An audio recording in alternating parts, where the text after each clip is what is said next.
I remember one evening when I thought I'd found the crown jewel of campsites. You know the kind, tucked back just far enough from the trail so you can't hear another soul. The ground flat as a pancake, not a single rock or root threatening to jab you in the back come morning. There was even a little stream nearby, its water slipping over smooth stones with a soft hush that made the place feel almost enchanted.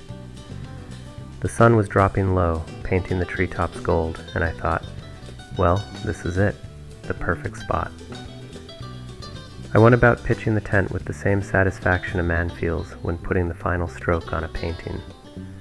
Every stake in the ground, the fly pulled tight, my gear tucked neatly inside, just the way I like it.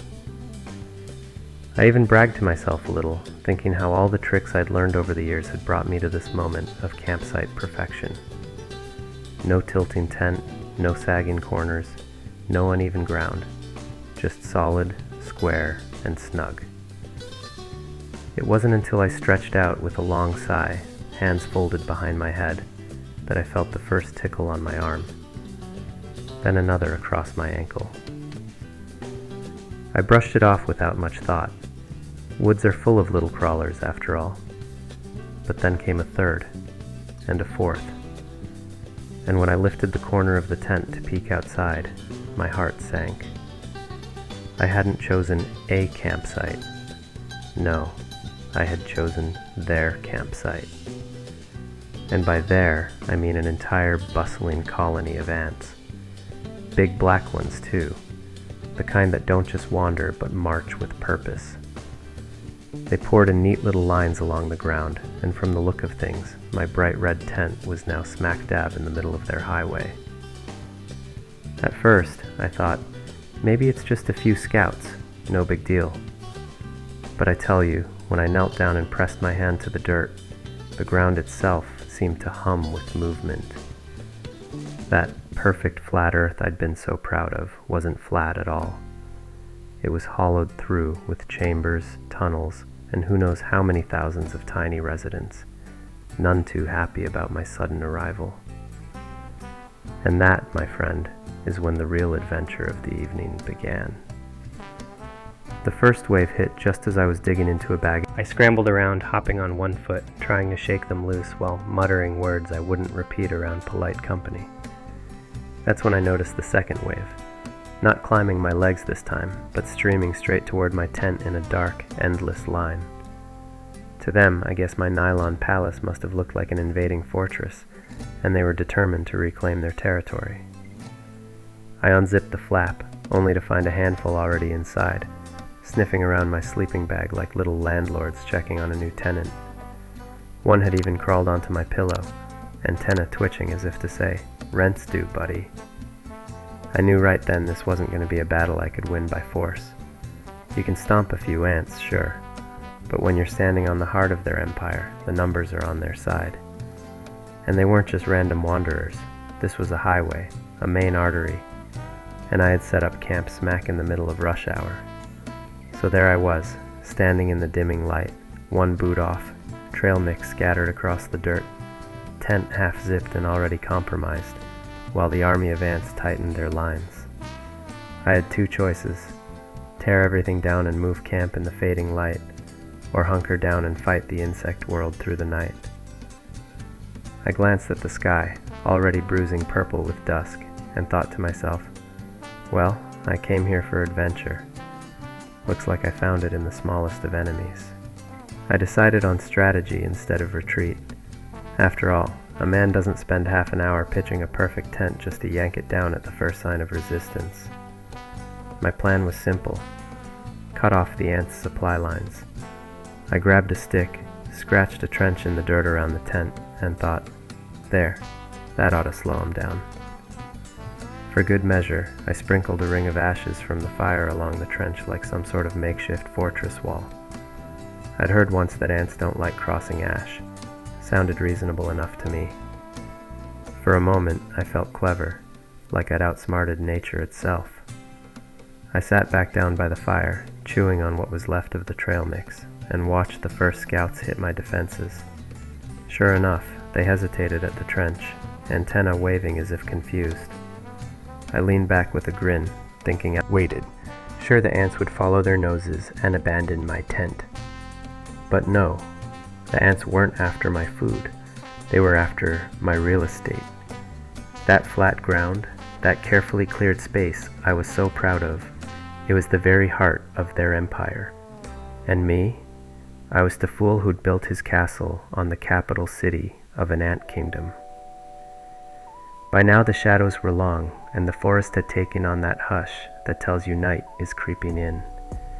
I could hear the creek babbling nearby, a barred owl hooting in the distance, and underneath it all, the steady rustle of thousands of tiny feet on dry leaves. It was the kind of sound that makes you realize just how small you really are. So I sat there by the fire, staring at the glowing embers, and muttered to myself, "Well, friend, you've picked your battle. Now let's see if you can hold the line till morning." Darkness has a way of making small problems seem mighty large, and let me tell you, when you're lying in a nylon tent on top of an anthill, small problems can become an army in your imagination.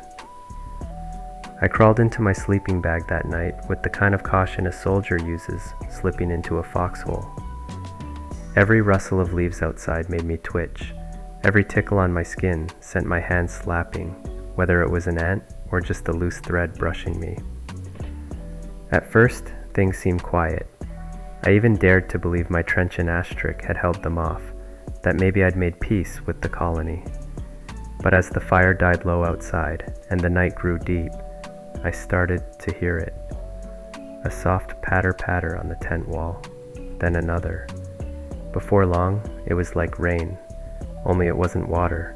It was ants, climbing, testing, probing. Their shadows crossed the thin fabric of the tent, tiny silhouettes against the moonlight. I pulled the sleeping bag up to my chin and tried to laugh it off. "It's just ants," I whispered to myself. "They're not bears, they're not wolves, just ants." But as I lay there, I felt them find their way in.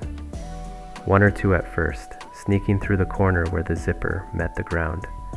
Then more, marching up over my boots at the foot of the bag. I tried to ignore it, squeezing my minutes. I considered my options. Tear the tent down and stumble through the woods at midnight to find new ground, or hold my ground and fight a battle I was certain to lose. Neither seemed wise.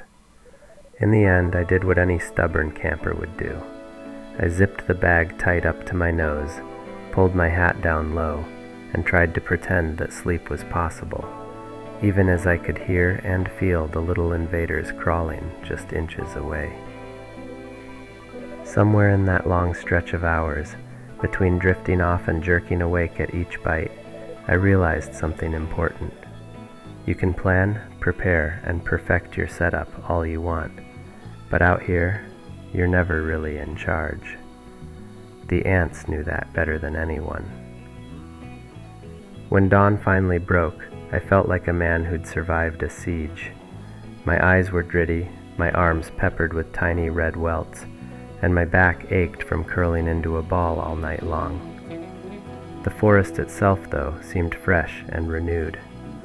Sunlight spilled through the branches in golden beams, birdsong rang bright and clear, and the little stream nearby glittered as if mocking my misery.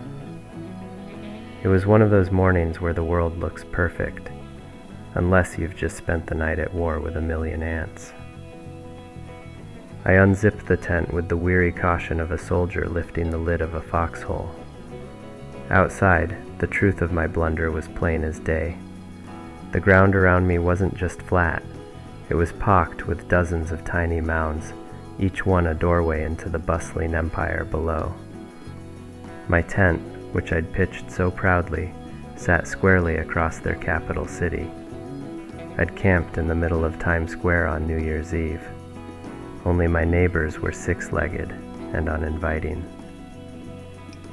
As I shook out my sleeping bag, a steady stream of ants poured out like grain from a sack. My pack, too, had a few stubborn stragglers clinging to the straps. I chuckled despite myself, imagining the ants holding a council meeting the night before, debating how best to evict their oversized intruder. No doubt they'd voted unanimously for a full-scale assault.